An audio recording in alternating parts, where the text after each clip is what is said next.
د مکې کافرو د حضور پاک د مقابلې دپاره یو خبره سوچ کړه. وی یاره داسې کار کو، یو 2 کسه لیږو مدینې ته، د مدینې د یهودیانو نه معلومات کو که رښتونې پیغمبري سره ورسره جګړې کو. د مدینې یهود د کتاب خاوندان دي، هغوی ته پته ده هلته به ولیږو. نو دا عقبه ولیږه، دا سپېره بدبخت عقبه ابن ابي معاید او یو بل کافر نضر ابن حارس،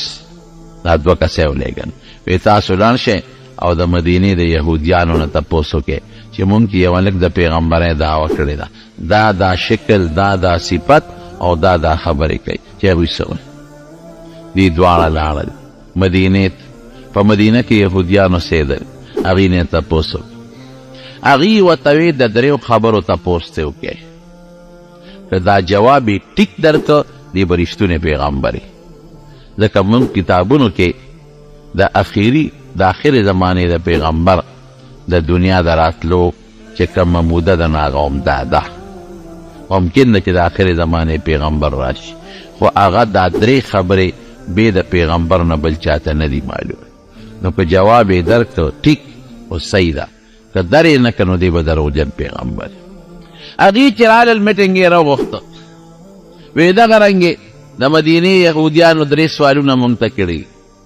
هغه 3 سوالات مونږ د نه کوو، که جواب یې راکړه دی به رښتونی پیغمبري، که یې را نه کړه دروغجن دی. 3 سوالاتو کې یو سوال ده چې تاسو دنه تپوس وکئ چې یو څو هلکان چې هغوی د خپل ښار نه تښتېدلي دي او ورک شوي دي، د هغې هلکانو معلومات راکړه چې دا څوک او دا ولې لاړل، دا کوم ځای ورک شو، د دې واقع ذکر کړه. چاته چې اصحاب کهف وایي. دویم یو سړی چې د مشرق نه مغربه پورې په دې علاقه ګرځېدلی دی، دا به څوک دي، دا معلومات دی وایي، دا هم ناشنا ده او دا لومبی هم ناشنا ده. او دریم د روح تپوس ته وکړئ چې روح څه ته وایي. دې وی ډېره ښه ده. کېناستل نبي کریم صلی الله علیه وسلم، وی مونږ له د 3 سوالاتو جواب را، که دا دې راکړه مونږ به ومنو چې ټیک وی، او که دا دې را نه کړه بیا به ته دروغجن پیغمبر. نبی علیه السلام ورته ویل ستا نه به جواب درکړم، ځکه زما جواب خو رضانه نه جوړو، نه خو ما سره څه خط و کتاب ته چې هغې ته ګورم. پیغمبر علیه السلام خو امي و، نه په خط کتاب خو نه پوهېده. نو زه به د وحی انتظار وکړم، الله نه به وغواړم ماله به الله جواب راکړي، نو سار به دله جواب درکړم. اتفاق ته ګوره، حکمتونه پکې وي د الله پارچه کې حکمتي. د نبی علیه السلام انشاءالله لفظ هیر شو، دی ونه وی چې سار له به جواب درکړم انشاءالله، دا انشاءالله ونه وی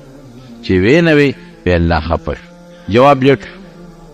دوی سار له رالل، نبي همې ما ته لا اطلاع نه ده راغلې، رښتیا خبرې کوم دروغ نه وایم. بله ورځ مو رانله 15 ورځې وحی لیټ شو. حضور پاک هم پریشانه دی، صحابه هم پریشانه دي، او د مکې کافران شپیلي وایي او لوبې کوي او ټپار کوي چې اوس به پته ولګي. 15 ورځې پس وحی راغی، ولا تقولن لشیء انی فاعل ذلک غدا الا ان یشاء الله. ولې چې یو کار وی سار له به کوم انشاءالله به ورسره خامخا وی. په دې زه خفه یم، دا به نه وی چې دا به زه جواب در کوم، چې خدای وغواړي زه به جواب در کوم. نو بیا دا 3 واړه جوابونه وله ورکړل. د روح جواب مو شو، یسألونک عن الروح قل الروح من امر ربی. او د هرې پیغمبر واقعا بیان شوه، چې د هرې سړي واقعا بیان شوه چې کوم د مشرق نه مغربه پورې سفر کړی دی، سکندر ذوالقرنین. او دریم د دې صورت سره چې کوم تعلق دی، هغه هلکان چې هغوی د خپل ښار نه وتي او څه شو، نو د هغې واقعا بیان شو. په دې صورت کې رب العالمین هغه واقع ذکر کړي، او زه بیا درته مختصرا ووایم. دا یو زمانه کې د حضرت اختلاف پکې شته. ګورئ قرآن شریف تاریخي قصې ګورئ نه ذکر کوي، په دې ځان پوه کړي. صرف یو واقعه قرآن شریف تفصیلي ذکر کړې ده چې هغه د حضرت یوسف علیه السلام واقعه ده، او باقي تفصیلي نه ذکر کوي. یو حصه یو ځای ذکر کړي، بله حصه بل ځای ذکر کړي، مخکې حصه وروستو ذکر کړي، وروستو حصه مخکې ذکر کړي، چې څوک دا ونه وایي چې قرآن شریف د قصو کتاب دی. دا واقعات صرف دې دپاره ذکر کوي قرآن شریف کې الله وایي د عبرت دپاره واقعه دې له ذکر چې یو عالم واقع ذکر کړي دې دپاره ذکر کړي چې خلک د واقع نه خلک ډېر زر عبرت لي واقع ته خلک پوره توجه هم ورکوي هسې عامو خبرو ته څوک توجه نه ورکوي نو نبی کریم صلی الله علیه وسلم ته په دې صورت کې الله د هغې اصحاب کهفو هغه ذکر کړی دی او هغه واقع هم داسې ذکر کړی دی چې تفصیلي نه بیا علماو پکې څه خبرې اترې کړې دي دا خلک دا اوسوک دا کم ځای پیدا شوي دي او دا اصحاب کهف دا بیا کم خواته دي او کم ځای کې رک شوي دي او د دې مقصد څو دا یو واقع ده نورونو د عیسی علیه السلام نه پس ور اختلاف پکې شته د عیسی علیه السلام نه پس 2,500 کاله پس دا الکان په یو وطن کې په یو ځای کې پیدا شوي کم بادشاه چې په هغه علاقه کې و د هغې بادشاه نوم دقیانوس و دقیانوس بادشاه و د هغې بادشاه په زمانه کې دا الکان پیدا شوي او دا الکان شهزادګان دو چې د مختلفو علاقو د ګورنرانو بچي و د وزیرانو بچي و او دا الکان ډېر په ناز و نعمت کې لوی شوي ځکه د بادشاه زوی چې لویږي هغه خو نه کار کړي نه قصب کړي نه لاسونو کې د کار سره بلی دي نه خپې د کار سره بلی دي وجودونه نازکي نازک مزاج الکان او د خپلې وزیر یا د ګورنر د دغې خلکو بچي و دا زمانه د دقیانوس وه او د عیسی علیه السلام نه 2,500 کاله پس دا واقعه وه دقیانوس بادشاه دی مشرک بادشاه دی او کوم خار سره چې د دوی تعلق او کوم علاقه د هغې نوم افسوس و افسوس په سین سره مخکې سین دی وروسته سین بادشاه مشرک و شرک پې کو او بادشاه ته به خلکو سجدې لګولې کوم سړی چې به دربار ته راغی د لومبې به یې بادشاه ته سجده ولګول او بوتان یې جوړ کړي وو غټ غټ بوتان په چوکونو کې بوتان لګولي غټو غټو شاهراګانو کې جوړ لګولي او په خپلو محلاتو کې لګولي بوتان او ځای په ځای بوتان خواره کړي او کورونو کې حجرو کې خلکو سره بوتان د دغه بوتانو سجدې به یې کول عبادت به یې کو یو میلې له به دوی تل په کال کې هغه میله کې به د دنیا خلک شریکېدل هغې کې به نیزهبازي کېده بادشاه په خپل تخت باندې ناست و نیزهبازي به کېده او چا به په دې میلو کې خپلې لوبې ټوکې کوي لکه که ستاسو خیالي نو اوس هم په دې چترال کې یو میله لګي اکثر صدر پاکستان هم ولري پولو ورته وایي که څه ورته وایي پولو ګراونډ او په دې سونو باندې هغه خپل کرتبونه کوي او د دنیا خلک هغه تماشې او هغه میلې لري یا مثلا په 23 مارچ باندې او یا مثلا په دې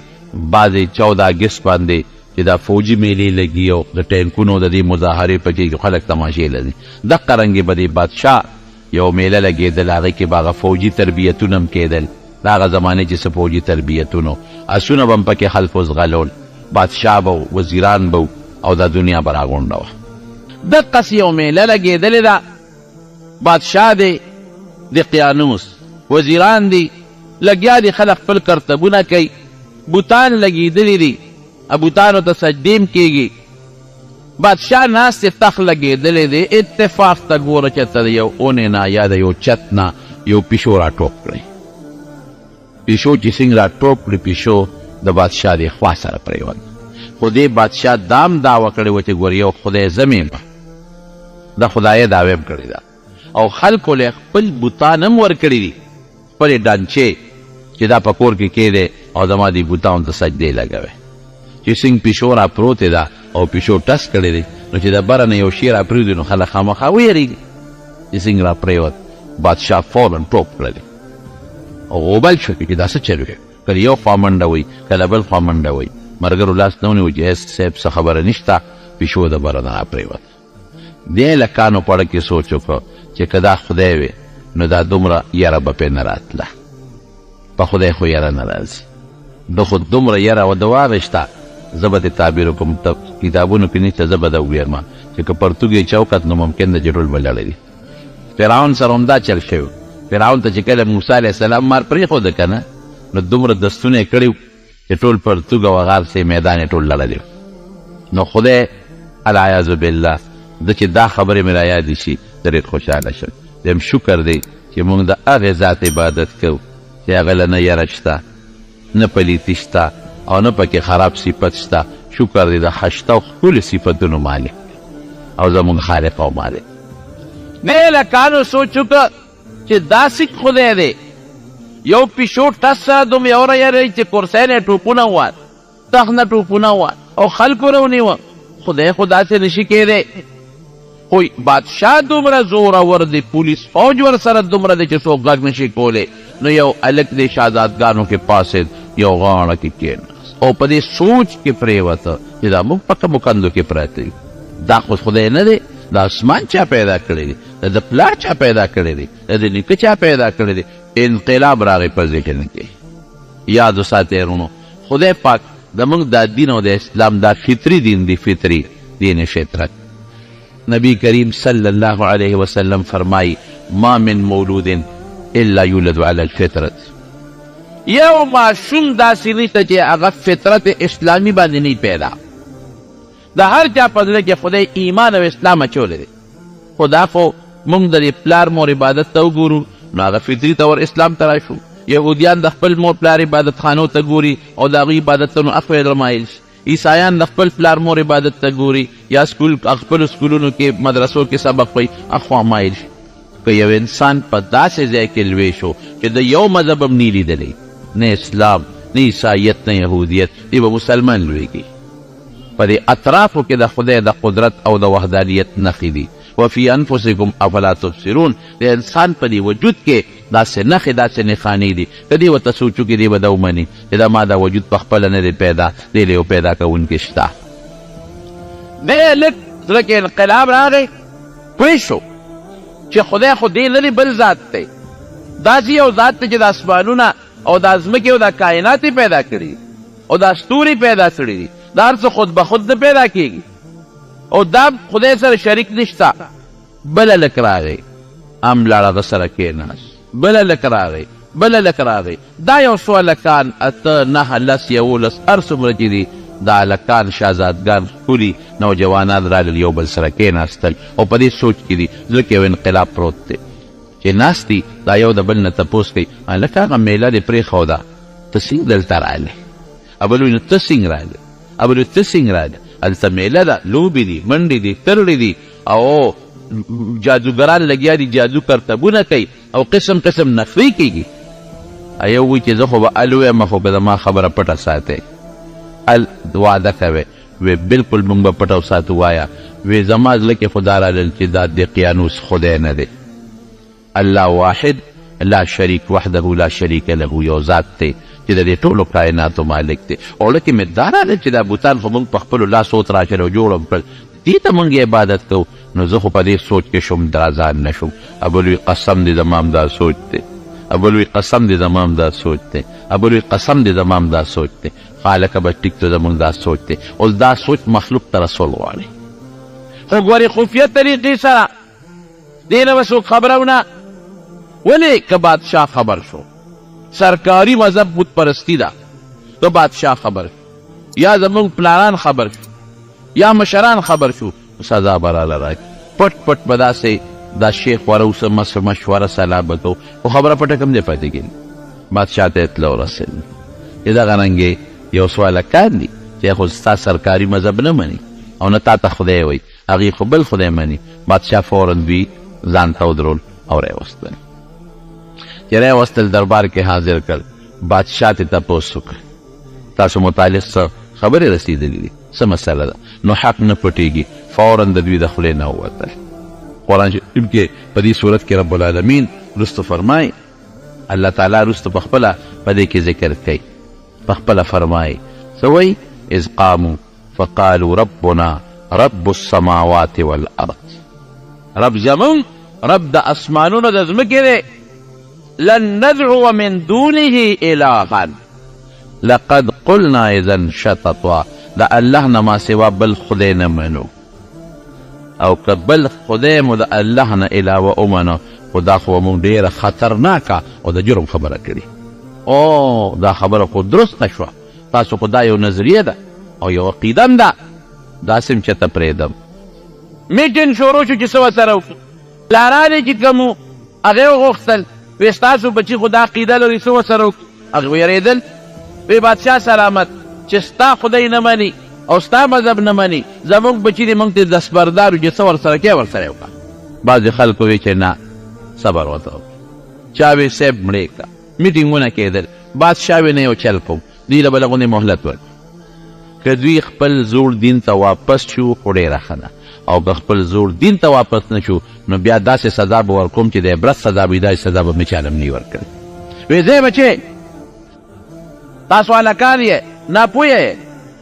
تجربه نشته بې تجربې یې ځئ لړ شئ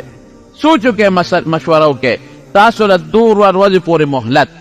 که خپل زوړ دین ته واپس شوې ښه پخه ګنې بیا به در سره ګورو سرمنې به مو باسم پرېږدم نه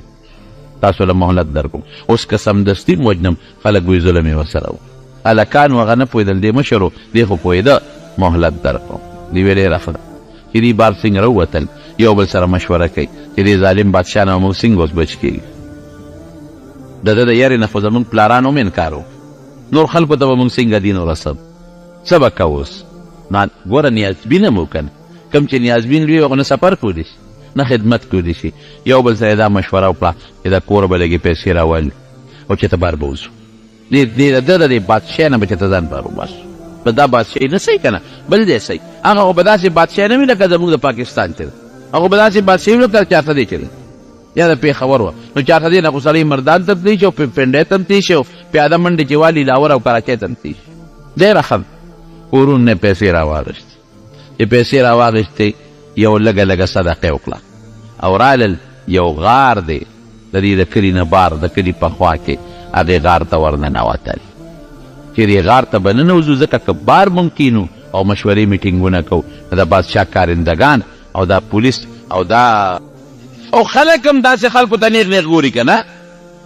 چې لکه دغه هلکان دي دغه چې نوې مذهبې دی دغه دي چې بادشاه مهلت ورکړی دی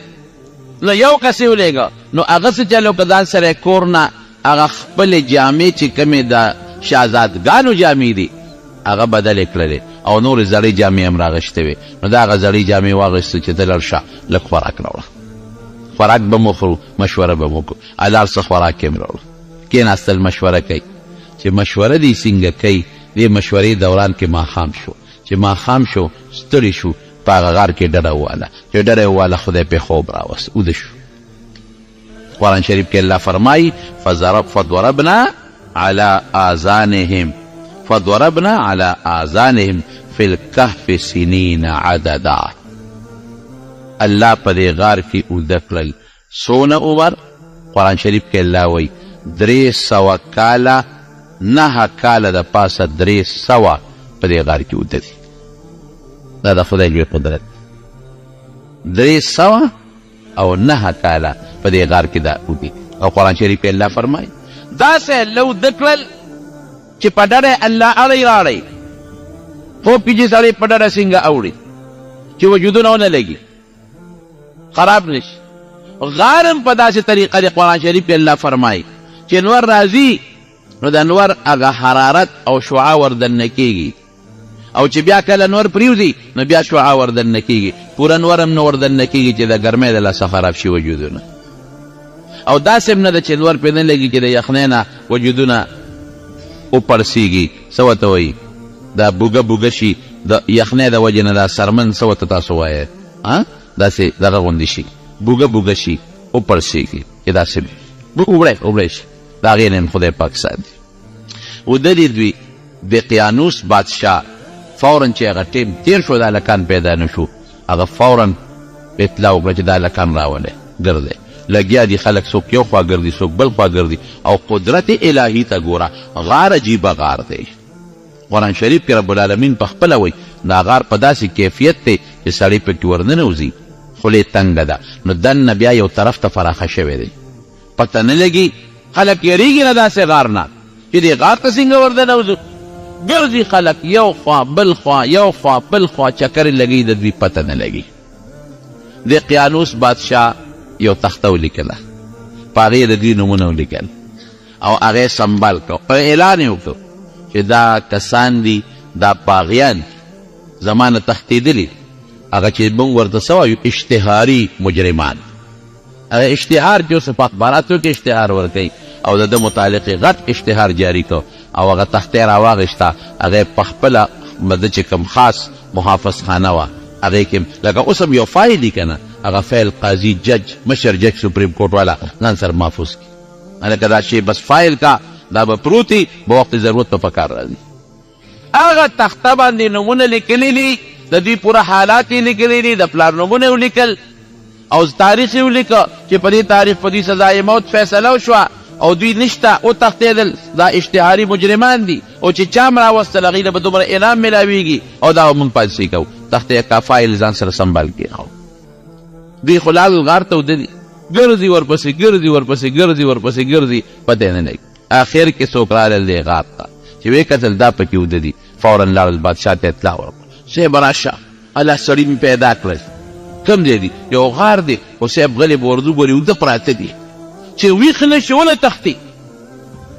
بادشاه سنګ دی او سړی غار ته ور دننه کړ وایي چې غار کې خو سړي اوده پراته دي سپی ورسره لا بیل دی کلبهم باسط ذراعیه بالوسیط دوی چې کله تلل سپی ورپسې دی سپی شړي هغې ورپسې دی سپی شړي او ورپسې دی سپی ورته وایي چې تاسو د خدای نه یریږئ سپی ورته ګویا شو د خدای نه یریږئ زما در سره مینه ده او تاسو ما شړئ حیوانات به جنت ته نه ځي لیکن د اصحاب کهف و سپی به هم جنت ته ځي سګې اصحاب کهف دا به هم جنت ته ځي ولې د صالحینو نیکانو سره محبت یې ساتلی دی دې وجې نه علماو سره صالحینو سره محبت او مینه دا د برکت نښه ده وروڼو ګورئ په مال به اعتماد نه کوې ذهن کې واچوه مال غاد ورایح ثورت ولا شی په بچو به هېڅ اعتماد نه ساتې نن دې بچي دي خو چې پیدا کې ونه او که د ګټې وټې ته نه پرېوتې که نه به اعتماد به پرې نه ساتې په قوم به اعتماد نه ساتې اعتماد به په چا ساتې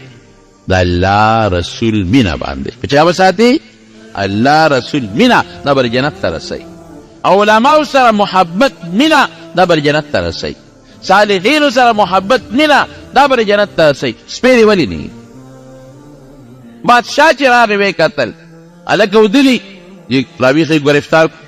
بادشاه نه ویښه وایم دې سره داسې سزا ورکوم چې داسې سزا به مې چاله هم نه ورکړې ځان له پخپله جیل خوښ کړی دی چې کوم جیل یې ځان نه خوښ کړی دی نو زه خو به یې جیل کې اچوم دا ولې ټیک دی شا به یې راوړی ګټې او د غار داخلو ورپسې مکمل بند کړې همدې کې نه خوراک به میلاویږي نه بس اوبه میلاویږي نه به هوا ورباندې لګي نه به تو ورباندې لګي همدې کې دننه به مړه شي عجیبه سزا تجویز کړه ګوره دا مقلب القلوب زړه بدلونکی څوک دی الله داسې ده که نه نبی کریم صلی الله علیه وسلم چې به سوال کو نو فرمایل اللهم یا مصرف القلوب ای زړونو اړوونکیا صرف قلوبنا علی طاعتک یا مقلب القلوب قلب قلوبنا الى طاعتک خدای زموږ زړونه ستا تابعدارۍ ته ورواړه اوس د هغه زړه کې خدای دا واچو ګلې وجلی هم شو رابخولی هم شو سودولی هم شو هر قسم یې کولی شو الله زړه کې وله دا سزا تجویز کړه ځکه د هغې سزا کې د هغې فایده وه نو دا سزا یې وله په زړه کې تجویز کړه چې راویښوه ما به دیوال ورته ووه خلکو ډېر مخالفت وکړ بادشاه ویې نه دا الله چې کوم جیل خوښ کوم دا وله ټیک دی همدقه جیل کې دا وله ورکوم ډېره ښه ده دیوال یې ورته د مضبوطو غټو غټو تیږو وخېجو مضبوط یې وتپو خیر و خلاص بادشاه لاړ سړي څوکیداران مقرر کړل چې دا دیوال کله کله ګوره بار تېرو اگر چې د راوتو هېڅ امکان نشته دومره غټې تیږې څوک لرې کولی نه شي او بیا بادشاه چې کوم آبادي کوي تاسو وینئ که نه د شاهي مسجد دا دیوالونه چې والي شوي دي شاهي قلعې والا دیوالونه چې والي شوي دي دا څوک نړولی شي د قیانوس بادشاه زمانه رو رو تیریږي تیریږي تیریږي تیریږي اب خدای مړ که ورپسې بل بادشاه هم راغی مړ شو بل هم 300 کاله تیر شو ورو ورو پروردګار داسې خلک پیدا کړل چې هغه صالحان او نیکان شو دا دورونه تیریږي کله د باطل غلبه وي اخر کې د حق غلبه راځي بیا د باطل غلبه ورپسې د چا غلبه وي لکه زمونږ دې وطن ته وګورئ، زمونږ په دې وطن د بت پرستۍ یو زمانه تېره شوې ده. تاسې ده که نه ده؟ کم یو غونډی چې ګوري بوتان پکې راخېږي. د دې اوتمانزو دا بار غونډی وګورئ، د رزړو دا وګورئ، تورنګزو کې دا غونډی وګورئ، دغه کې وګورئ، دا څه ورته ویلې کېږي تخبی کې وګورئ، دا چې څومره غونډۍ دي کې بوتان راخېږي، دا بت پرست تېر شوي دي. او ګوتم بد بعضې بوتان پکې راخېږي، معلومیږي دا چې دا ګوتم بد والا خلک هم دلته کې تېر شوي دي. لیکن دور پې پروردګار د اسلام راوست او پښتون هغه قوم دی چې رب العالمین مکمل اول نه اخره پورې خدای پاک د صحابو په وجه صحابه دلته راغلي دي، پروردګار دا ټول خدای مسلمانان کړي. یو دور راغی دقه رنګې د قیانوس د زمانې نه پس خدای یو دور راوسته، چې دور راوست خدای خلک ښه کړل، بوتانو نه سجدې ختمې شوې او خلک ښه شو، نیکان شو. یو بادشاه را، یو صالح او نیک بادشاه، نوم یې تورتوس دی. تورتوس بادشاه را، هغه بادشاه راغی. د دې بادشاه زمانه کې خلک نیکان دي او د عیسی علیه السلام دور دی، او دا هغه زمانه ده چې عیسی علیه السلام خدای پاک جمدی بیا اسمان ته خېجولی دی. د عیسی علیه السلام د وینا مطابق څوک ښه عبادت کوي او څوک عیسی علیه السلام ته خدای زویم وایي، داسې هم پکې شته. خو بت پرستي ختمه شوې ده، رو خلک نیکان بت پرستي ختم. خو چې دا تورتوس بادشاه راغی دغه زمانه کې بیا بعضې خلکو رو هغه د کفر خبرې بیا رو راغلې، دور بیا رو نږدې کېږي. حالانکې دې ته زمانه رسېدلې ده چې ښار مکمل بدل شوی دی، ښار کې جوماتونه جوړ شوي دي، ګرجې جوړې شوي دي، د ښار په دروازو باندې لا اله الا الله عیسی روح الله لیکلی شوی دی، هر څه بدل شوی دی، بوتان مات شوی دی. خو دا بادشاه چې دا تورتوس بادشاه راغی دې وخت کې بعضې خلکو دا عقیده رو خوره شوه چې یاره دا خلک به څنګه واپس جمدي کېږي. یو ځل چې یو سړی مړ شو او خور یې شو، دې به څنګه واپس جمدي کېږي؟ دا غلطه خبره ده، واپس جون نشته. رو دا نظریه خوره شوه او د بادشاه چې کوم خواص دي پارلیمنټ والا، زه به ته تعبیر وکړم، دې خلکو ته خبره ورسېدل، څوک یو خوا شو څوک بل، چاوی واپس جمدي کېدل شته، چاوی واپس جمدي کېدل نشته. بادشاه پریشان. دې بادشاه کتابونه لیکي، زړې جامې واغوستې، سر یې سرتور،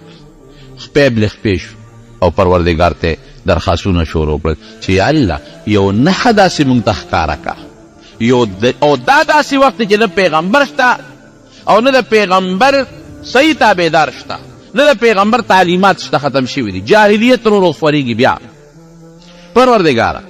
داسې څه یو نښه مونږ ته ښکاره کړه چې د هغې نه دا خبره معلومه شي چې بعث بعد الموت، د مرګ نه پس جمدي کېدل دا حق او ثابت. زاری کوي الله ته، زاری کوي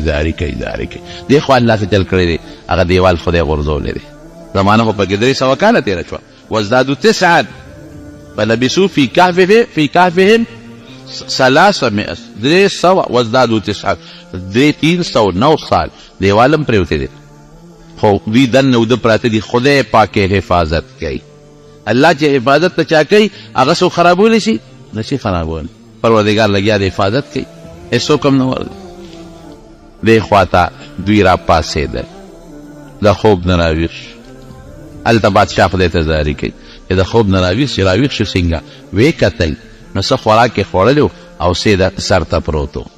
چې ویې کتل خوراک هم روغ پروت دی، 300 سال کې خوراک روغ پروت دی. زه به بل مثال هم درکړم، د عزیر علیه السلام مخکې قرآن شریف کې ذکر شوی دی. عزیر علیه السلام په لاره تېرېده او داسې روان ویجان ښار پروت و، وی انا یحیی الله هذا بعد موتها، دا به خدای څنګه جمدي کړي؟ فاماته الله 100 عام، 100 کاله عزیر علیه السلام خدای پاک ساتې وویستله. او ورسره د انګورو اوبه، د انګورو اوبه ډېر زر څښا کېږي، انځر د انځر په میوو کې ډېره زر څښا کېږي. 100 کاله پس چې سترګې وغړولې د انګورو اوبه هم تازه دي. وانظر الى طعامك وشرابك لم يتسنى، قرآن شریف کې الله وایي هغه خوراک چې زر څښا کېږي چې زر دي هغسې محفوظ دي، هغه د انګورو اوبه چې ډېر زر څښا کېږي هغه مخکسې محفوظ پراته. دا هر څه خو د الله په اختیار کې دي که نه؟ دا څښاوالی ولې راځي؟ د جراثیمو د ذریعې نه او د آب و هوا د ذریعې نه او د حرارت او د برودت د وجې نه، او دا هر څه د چا په لاس کې دي؟ د الله په لاس کې. جنت کې یو شی هم نه څښا کېږي. زه کله کله یو مثال ورکوم، زیبنا ماشوم د مور په ګېډه کې دننه په څومره ګندګۍ کې پروت دی او په اوبو کې ډوب پروت دی، په اوبو کې ډوبه، لیکن دا ماشوم نه څښا کېږي. عقل خو چې څښا دي شي او مخصوص ټمپریچر دا د مور په دې ګیډ که ته وایې چې دا سینګه په دې سینګه دې پویو د مور په ګیډه کې د ماشوم پروت دی هغه مخصوص ټمپریچر غواړي په ژمي کې متعله هغه ټمپریچر رسوي اوړي کې مور ته رسوي چا داسې وکړل چې ورېږه په اوړي کې به د ماشوم د مور د خېټې ته به بوزې وو هسې نه دننه ماشوم مړ نه شي حرارت زیات نه شي او په ژمي کې به د خېټې ته هیټر ایږدو هسې نه یخني پرې زیاته شي ماشوم مړ نه شي او هغه مخصوص اکسیجن او د خدای رسوي او هغه غلط ګیس د خدای وباسي کاربن ډای د ماشوم خوراک ته هغې ته خامخا رسېږي نه دغه دی کې وجود دقسې خاموش پروت دی نوکان جوړېږي ویښته جوړېږي په سر باندې اډوکې جوړېږي او په اوبو کې ډوب پروت دی ماشوم او جمدې پروت دی کم خدای چې دا کار کوي دا هلکان په دا 300 کاله ساتلی شي که نه شي ساتلی یو قادیاني و زموږ یو عالم سره بحث و مناظره وه نو قادیانی دا قادیانان دا نه مني چې عیسی علیه السلام بره په اسمان کې دې میرزا غلام محمد قادیانی ته مسیح وایي وی تاسو خو وایئ چې عیسی علیه السلام بره په اسمان کې دی وی ستاسو خو دا عقیده ده چې په اسمان کې نه بول شته واړه او نه لوی بلکل وی دا عیسی علیه السلام هلته اودسمات یې کوم ځای کوي نه مولانا صاحب ورته وایي وی د مور ګېډه کې څو میاشتې تېرې کړې دي وی 9 میاشتې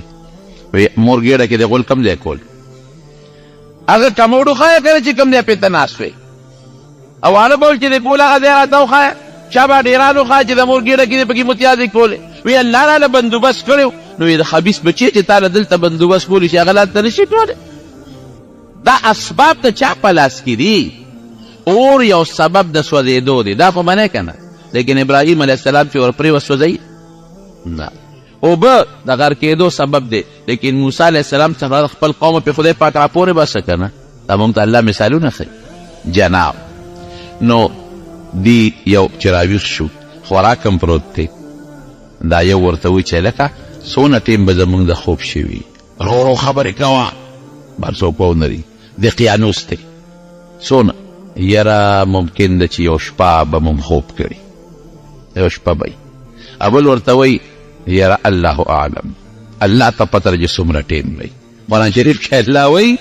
یو وایي چې یو شپه بل وایي الله ته پته ده دا دویم ټیک وایي چې الله ته پته ده د یو ته وایي داسې کار وکړه د جامې دې بدلې کړه د زړې جامې واچوه او خفیه پټ لاړ شه ښار ته د قیانوس او د هغه پوج پولیس څوک در باندې خبر نشي او طعام به راوړې خو ایهم اسکا پاکیزه طعام حلال حرام خوراک را پسې راونړ هلکه څوک کمونه وي جامې بدلې کړه بیس بدل کړي جامې بدلې کړه پټ غوندې وځه ډېره ښه جامې بدلې کړې او دا یو کس تاسو هلکه دلته بار رونه دی ښه خبرې هم په زور ونه کې غلې غوندې ووت چې ووت داسې پټ پټ ځي پټ پټ ځي په ښار ورننوځي او 300 کاله نه هم که د پاسه ښار نقشه خو به ډکه ده ټول چې په یو دروازه څنګه د ښار ورغی د دې ښارونو به دروازې وي لکه څنګه چې زموږ د پېښور په خوا دروازې وي ما اورېدلي چې دا دروازې به د شپې ماښام بندولې او سهار به یې فلاول چې په دروازې ته وکتل بر یې لیکلي لا اله الا الله عیسی روح الله هلکه دا څنګه چل دی یار دې دروازه باندې خو بوت ولاړ خو بوت نشته داسې دي غلې غوندې لاړ زلار مې جوړ خطا کړی دی بلې دروازې له ورغی چې ویې کتل په هغې هم لا اله الا الله لیکلي شوي هلکه دا خو زمونږ هغه ښار دی که نه یو خوا بل خوا ګوري بل ښار به نو بل خو نشته اوس فاتحه ته خو خپله علاقه معلومه ده دا څه مسله ده زه جوړ خو بینما دا بالکل تفسیر مظهري تفسیر قرطبي او مختلفو مفسرینو لیکلي او مورخینو هم لیکلي دي هلکه ودرېږه لږ زور ورکومه چې ویښ یم کودیم ها ویښ یم کودیم یاره ویښ یم نو دا خو هغه ښار نه دی دا څه مسله ده نو په دې بله ده ورېږه دننه به ورشو چې دننه ورغی اوس دې پټ پټ ورو پټ پټ کېږي څوک به وپېژني چې ګوري هلکه دا خلک خو ټول بدل دی هلکه دا جومات څه کوي ګرجا هلته خلک خبرې کوي د عیسی علیه السلام نوم اخلي لکه عیسی علیه السلام دا خلک څنګه پېژني ته خو چې موږ پرون تلو نو نه چې عیسی علیه السلام پېژانده نه دلته ګرجه وه او نه دا کلمه وه او نه دا ښار داسې و دا خو ستا څه مسله ده یاره داسې معلومیږي چې زما دماغ خراب شوي دی دماغ به کار نه کوي خیر په دې کشمکش کې دی را کار څه چې دی ملګرو ته به دا ناشنا قصه کوم خو چې څه ډوډۍ خولې یوسم یو دوکاندار ته ورغی چې دوکاندار له ورغی هوټل والان ډوډۍ اخلي هغه ته هغه پیسه راواغېسته روپۍ هغه یې ورکړه دا واخله او مال ډوډۍ راکړه هغه چې روپۍ ته وکتل ښه خزانه دې مونتې ده که غلا دې کړې ده او روپۍ خو 300 سال مخکې والا ده کنه بدلې شوي دي اوس لکه زموږ د ایوب خان د زمانې پیسې چې اوس څوک راوباسي ایوب خان د ده ور هغه روپۍ نوټ چې اوس دی راوویسته او دوکاندار له دې ورکړه او په پټکه وایي چې خزانه دې مونتې ده دا خو زړې روپۍ دي دا خو نه چلېږي چې ویې کتل یې لکه دا خو زړه چې ته خزانې مونتې ده هغه بل ته خولې ده بل ته خولې بل هلکه دا سړي اغلا کړې ده او یا خزانه مونتې ده سړی ګرفتار سړی کلک د مټې خزانه دې کم دی مونتې جی خزانه مې نه ده مونتې ماله ډوډۍ راکې اوږې ما او ماله ډوډۍ راکې نه تا خزانه مونتې یا دې غلا کړې ده پیسې راوباسه زه یې ښایه ګنې بادشاه ته دې پیش کوم یا خدایه اوس د قیانوس ته مې پیش نه کړي دا څه په غم واوړېده نه چې نه ما خزانه نه دا دروغ وایي خزانه کم ده او پلار که مې خبر شو پلار مې قبر کې پروت دی تره که مې خبر رونه که مې خبر وی به چې تا غلا کړې ده دا څه په لانجه واوړېده یو نه نیسي بل نه نیسي دیم غریب ځان ته حیران دی څوک وایي لکه ګورې خبره پټوي درنه خزانې مونتې خو حل نه وایي څوک وایي ځان یې د قصده لیونې کړی دی دا خبرې ګډې وډې کوي چې پلار مې دی ورور مې دی او تره کم دی نوم دی ښایه پلانکې مې نوم دی پلانکې مې پلار دی پلانکې محله کې اوسېږي روغې که لیونې پلانکې محله کې دی پلار دی په دغه محله کې کم دی اوسېږي دی ځان د قصده لیونې سړی یې ونیوه وینیوه بویه ته او خلک هم ورپسې دي هله ګوله جلوس دی چې پاګل دي څوک یې لیوه څوک یې خزانې مونتې ده څوک یې ګرې وړې وایي سړی یې نیغ بوتلی دی او بادشاه ته تورتوس بادشاه ته ور مخامخ کړی دی او بادشاه دغه وخت کې لګیا دی خپل رب ته لاسونه نیولي دي الله داسې یو نښه راپېښه کړي چې زما د قوم د مرګ نه واپس جمدي کېدل نه مني خدای چې ویې مني دی یې پرې ور دننه کړه وایي بادشاه سلامت یو غلم نیولی دی او دی اوس رپېږي چې دا خو هغه بادشاه ته دی د قیانوس خو دا نه دی دا بادشاه څه شو بل بادشاه د کمې راغی چې ور مخامخ یې کړ ورته یې ویې چې ستا څه نوم دی وی زما نوم دی مکسلمینا بادشاه سوچ کې پرېوت هلکه ورشه هغه فایل راوباسه بادشاه سره خو فایل پروت دی تخته راوباسه تخته یې وکتله او پېښ شوم هلکه به تاسو غلی شئ ما سره وپېژنئ څه نوم دی مکسلمینا پلار دې څه نوم دی فلانکې د کوم کلي د فلانکې کلي بس پرېږدې د سړي ټیک وایي وی دا هغه هلکان دي چې 309 سال مخکې روږ شوي دي دا یو پکې پیدا شو هغه وی 309 سال مخکې نه دي بېګا تلي یو په غار کې وده یو بېګا خبره دې وروستو ده بېګا سره بېګا تللی دی ټول ښار بدل دی د کوم بادشاهي و بېګا وی د قیانوس پته خو لګي که نه چې جنا بادشاهي کله تېره شوې او د هغه نه مخکې د چا بادشاهي وه خلکو ته خو د قیانوس ته ومعلوم وی ټیک وی د قیانوس بادشاهي 309 سال مخکې تېره شوې ده ته ټیک وی پلار دې څه نوم دی پلان کې قوم قبیله تختې راویسته فایل روت فایل کې هر څه لیکلي شوي وو دا هغه اشتهاري مجرمان دي چې 309 سال مخکې بادشاه ورپسې اشتهار کړی دی خزانه کې هر څه لیکلي دي وروره ټیک وی کښېنه بادشاه نه ولې تختې دی د قیانوس نه هغه مشرک و بوتانو عبادت یې کو وی الحمدلله اوس داسې بادشاه له راغلی چې الله یو منو عیسی علیه السلام د خدای پیغمبر منو سړی مطمئن شو دې سوچ کې دی اوهو 309 سال من خوب کړی دی بادشاه قوم ته وی راځئ اوس ما د خدای نه غوښتې وه پروردګار راته وښود دا خلک الله وده ساتلي دي 309 سال او خدای پاک واپس روغ کړل دغه رنګې به پروردګار موږ مړه کړي او د قیامت پر ورځ به خدای پاک راوچت کړي د مکې مشرکانو به دام وي نبي علیه السلام له یو کافر راغی او یې داسې دغه راواغېسته زوړه ډوکې او په دې ګوتو یې داسې ورجو ویې ته څه وایي چې دا به واپس جمدی کېږي نبي علیه السلام ورته وی او دا به واپس جمدی کېږي اذا كنا عظاما وترابا أئنا لفي خلق جديد او آباؤنا الاولون دا به واپس جمدی کېږي الله وی بالکل ته به هم جمدی کېږي واپس تا دا پلار و مور به واپس جمدی کېږي چې کوم ذات د نیست نه د نیش نه شته ته انسان راوستی شي او د یو نطفې نه د یو رکوټې چینجي نه خشته انسان جوړولی شي نو چې دا کومه ډانچه چوره ده غوښه پرې نشته صرف هډوکي دي هغې نه واپس جمدی کولی شي که نه شي جمدی الله پرې قادر ځای چې ځو تماشه ووینو د ملګري ووینو دې ته مخکې د بادشاه وزیران ورپسې دي غار نه رالل وی تاسو داسې وکړئ تاسو په دې غار یکدم مور دی ملګري به مې ویریږي وی به چې دا خو دې ټانوس راغی زه ورځم چې راولې پوی کم وی ډېره ښه ده دی په غار وردن نه شو ملګرو ته یې وی چې یروره څونه موده به وی یو شپه څونه موده به یا بل وی سره وی 309 سال هم نیکبختو خوب کړی دی اسینګه ټوله قصه یې ورته وکړه بادشاه راغلی سره د وزیرانو او بادشاه مسلمان دی وزیران مسلمانان دي ګرجي جوړ دي د الله عبادت پکې کېږي دی راووتل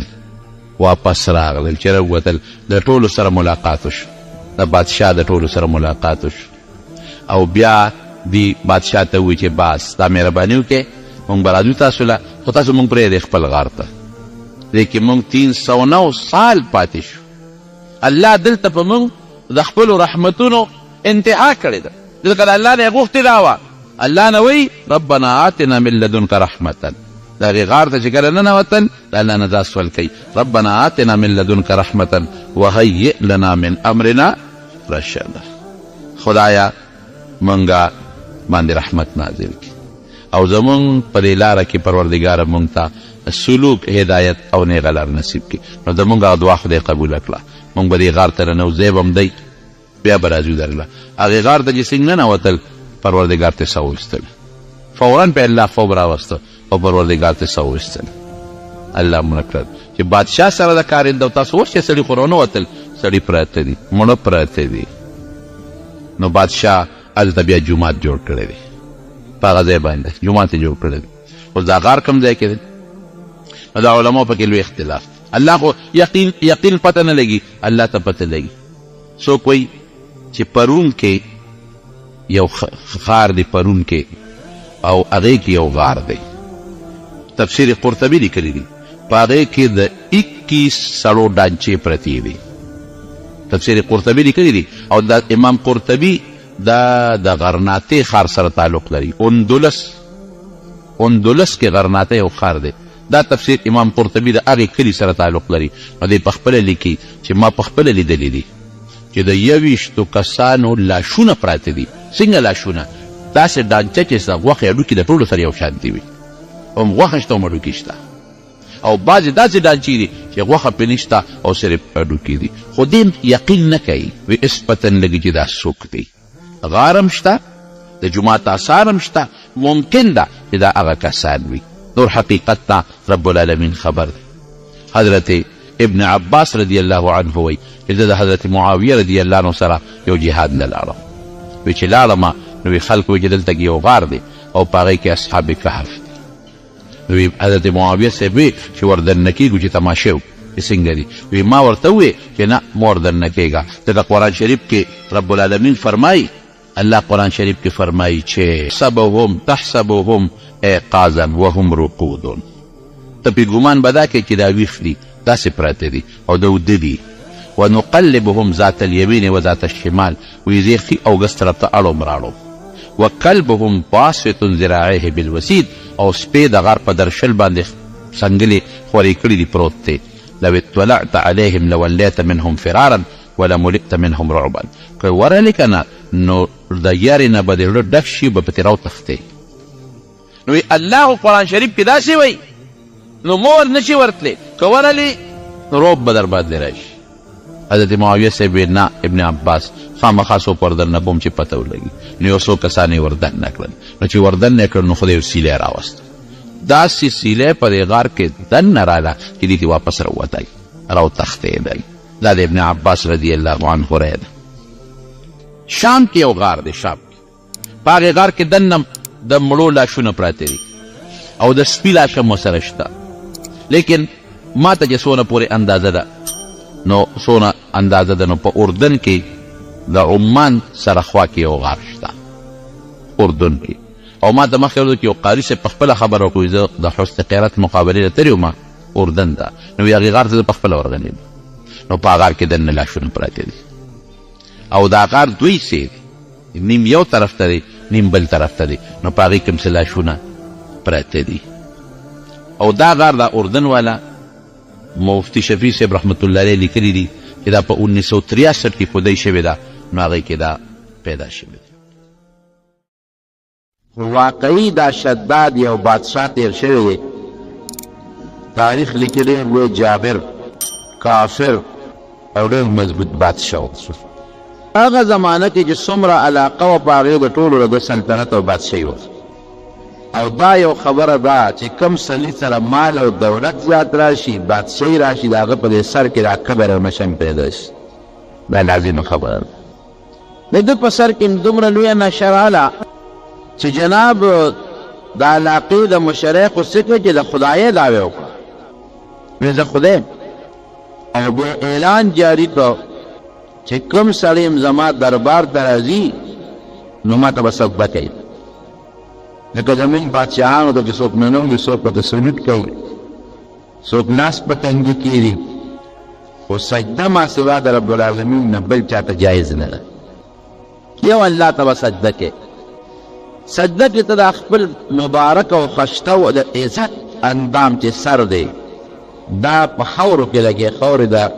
ذلت شی دی دا خپل مبارک او برکتي تندې په خاوره کې به هغه چاته لګي چې ته د هغه نه ډېر یېرېږې ستا ټول هر څه د هغه په قبضه قدرت کې وي دا ما سوی د الله نه بل ذات نشي کېدی چې پوره عاجزي وکړي پوره بندګي وکړي او چې چاته د سر ولګو هغه مکمل په هره توګه لوی وګڼئ دا ما سوی د الله د ذات نه بل نشي کېدی نو جناب ده دا لازمه کړې وه چې ما ته به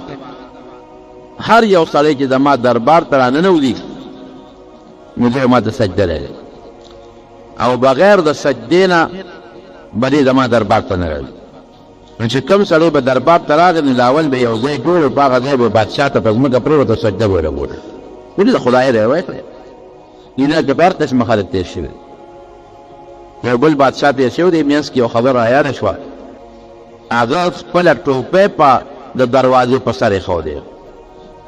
د محل چې کوم مین ګیټ و په هغه یې خپله ټوپۍ ایښودې وه او چې په دې لاره څوک هم ځي زما دې ټوپۍ ته به سجده لري هر قسم خدای نو چې څوک به په هغه لاره تلل نو هغه ټوپۍ ته به یې وله سجده لګوله چې چا به ونه لګوله نو هغه پولیس والا به ولاړ فوج والا هغوی به فوره تلو په طرف دا کبرجن دی دې سجده نه لګوي هغه له به یې سخته مضبوطه سنګینه سزا ورکوله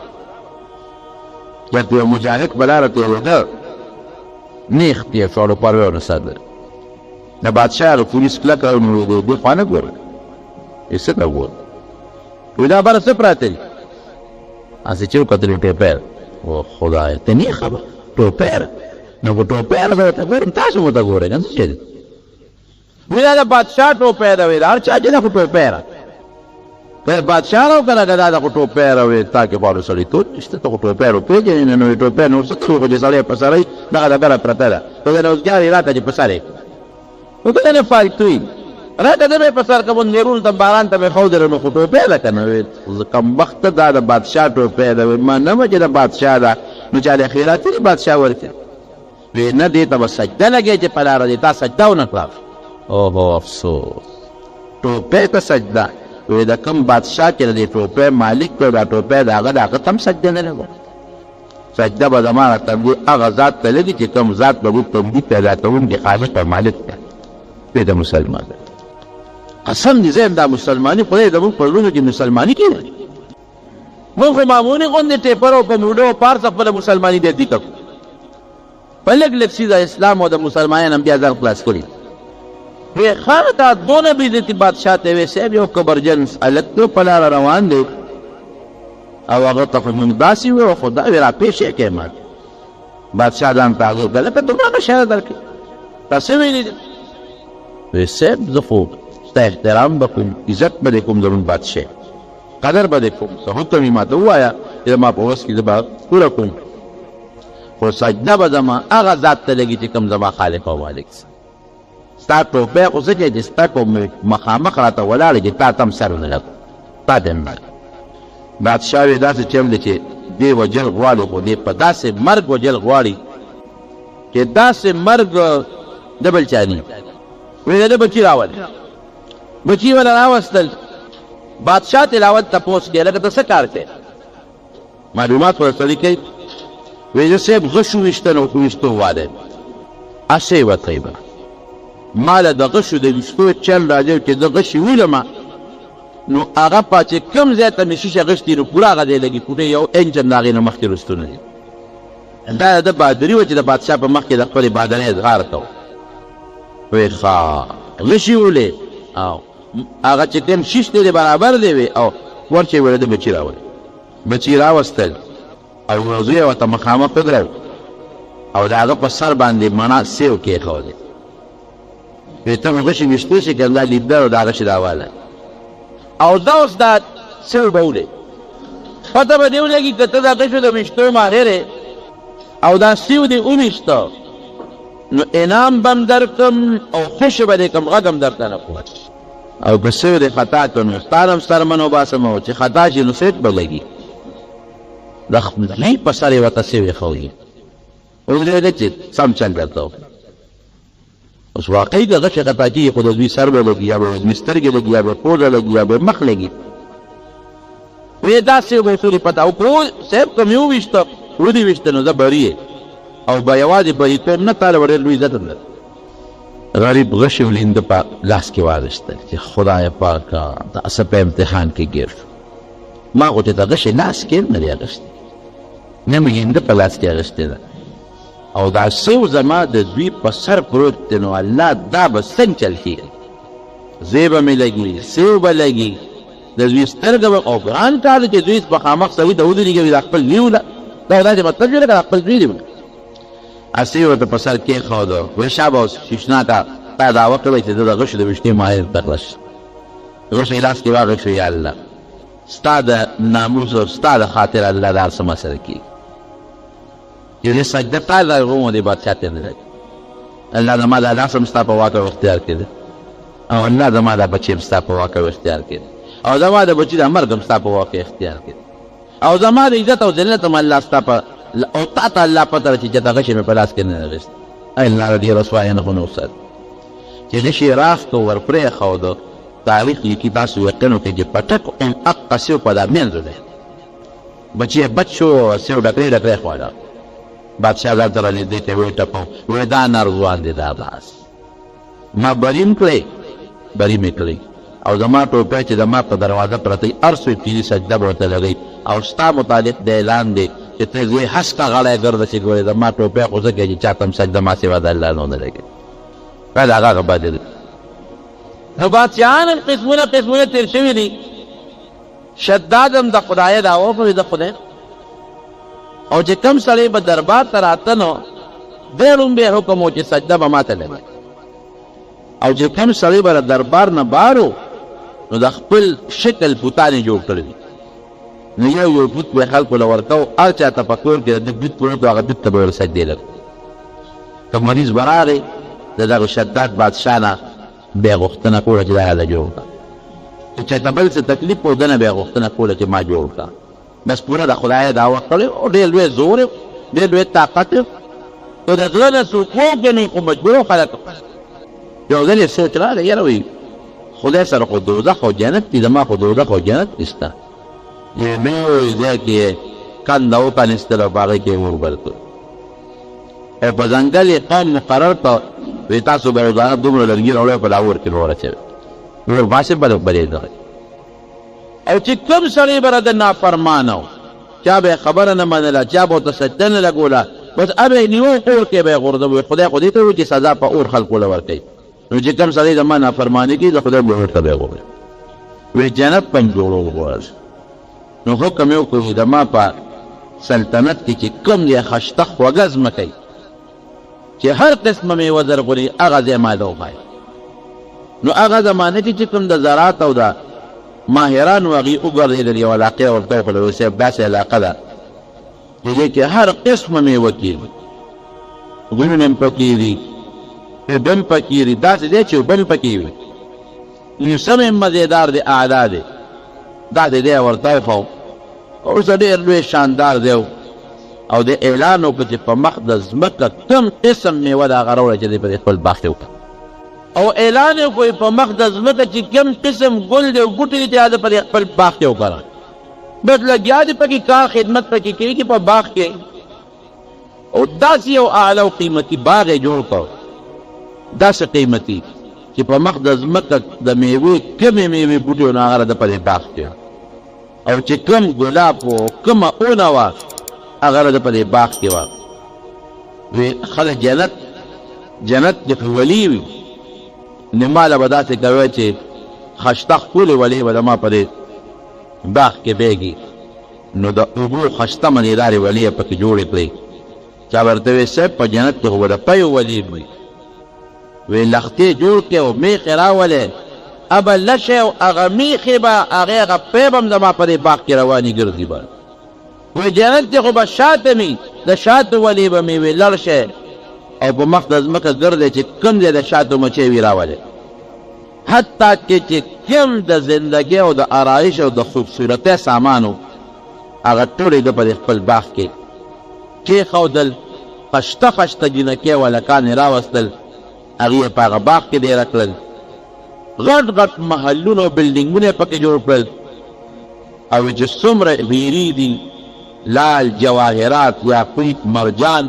چې زما د سلطنت کې هر څومره ټول راوړی په دې باغ ټوله لګیا دي صاحبه مستریان لګیا دي څوک پکې وسپنه لګوي او څوک پکې پیتل لګوي او څوک پکې کاڼې لګوي او څوک پکې یاقوت او مرجان او څوک ملغلرې پیسې وي خرڅ کېږي او باغ تیارېږي اعلان یې وکړو چا ورته وی صاحب د الله په جنت کې خو داسې محل به چې د هغې به یو وخت د سرو وي بله به د سپین وي دوی شا به یې سره سپین هم راغونډ چې په مخ د ځمکه زما د باغ نه بار چا سره هم سره سپین دي ټول راغونډ کړه بازارونو کې وګرځېدل سره سپین یې راغونډ کړل د هغې نه یې وړې وړې خښتې جوړولې او صاحب د هغې محل هم پکې جوړېږي زه داسې جنت جوړ کړم زمونږ په دې خلکو دې را مشهوره ده وایي دا جنت فردوس هغه جنت دی یا شلات جوړ کړی ویله مې ډېر قمقله خبره ده ډېره قمقله خبره ده اوس الله دا شداد جنت ته محتاجه دی شداد بسي او د هغه باغ بسي جنت الفردوس خو الله جوړ کړی دی خدای دې وله موږ بولي هغه زمانه کې جوړ کړی دی چې دا د ځمکه اسمانونه هم نو پیدا او جنت الفردوس خو نبی کریم صلی الله علیه وسلم فرمایي اذا سألتم الله فاسألوه الفردوس اذا الله نه سوال کوئ نو فردوس ته غواړئ نکاح چې په ټولو جنتونو کې دا اوچت جنت دی او د جنتونو په رامنځ کې دی ډېر اعلی جنت دی الله دې ورته موږ بوږي دا د شداد څه معمولي غوندې باغ دا د هغې څه مقابله کوي د جنت د یو ګوټي مقابله د یو میوې مقابله نشي کولی دا دروغ خبره ده چې دا چا مشهوره کړې ده څومره سره سپین چې دا ټول پیدا کړي صاحب بنګلې پکې جوړې کړه او په چا کې دا وایي دا جنکۍ پکې دی دا حورې دي او هلکان وایي دا غلمان او ولې پکې جوړې کړه او باغونه دي او کاروبار دی او سره او سپین راغونډېږي چې هغه سوی سپین یې پکې ولګول د هغې پکې د شیشو کوټې یې جوړې کړې د سرو سپینو یې جوړې کړې وزیران ولاړ و صاحب جنت ته تیار محل هم پکې صاحب تیار کل محل وزیرانو له محلونه غلامانو له محلونه دا ټول یې پکې جوړ کړل وایي صاحب اوس بیا ته افتتاح کوې لکه یو ځای چې جوړ شي نو بادشاه د هغې افتتاح کوي اوس افتتاح کوي او پرانسته به یې کوي پخپله به م ورځي او ستا وزیران به م ورځي ډېره ښه جدي څنګه را روان شو که نه خو دا ظالم سړی چې ظالم د ده نه د انسان هم نفرت او د الله د فرشتو هم ته ګورم ابراهیل علیه السلام فرشتو به الله ته چې الله ډېر ظالم سړی ستا سره ځان سم کړی خدای راوینسي خو د الله هر کار کوي فرشتو به هم سوال کو چې الله د اسرائیل علیه السلام ته حکم وکړه بس ساتې وباسه الله ستا مقابله کوي او ستا د جنت او د اور مقابله د دوزخ او د جنت یې شروع کړې نو